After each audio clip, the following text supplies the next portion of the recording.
PP yang sebetulnya ini harus teglah ini. Takut budi bago, takkan to pantai.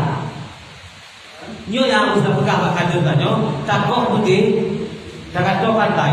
Uonyo budi kata kau mate apancu. Takkan bago lu waktu masa-masa mangku lagi kekuatan, makin wadenya tanyo mandu ke pantai. Tapi berbicara waktu demi waktu, kalau tak kaderkan hubungan asaikan apa? So yang lu tulak Pak TPP atau tulak Pak TPP tanya lagi. Jadi orang mudah masalah perjuangan doanya dari lu. Jadi lu masuk dari inti pembicaraan mengangkat kader. Nyo lu pengalaman. Nah DPR lu dari Aceh dari Pak Zatan.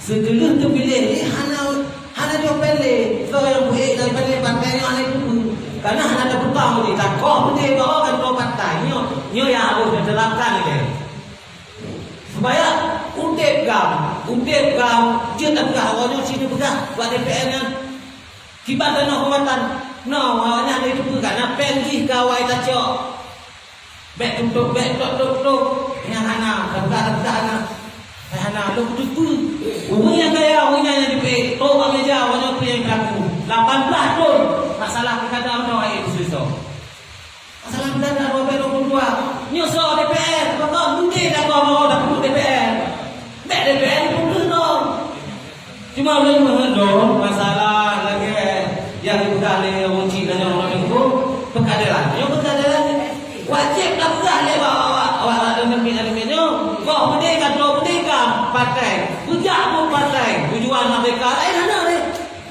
Ni mampu dah bujak ni mana bubar partai. Belum yang tahu pun. Assalamualaikum warahmatullahi wabarakatuh. Waalaikumsalam.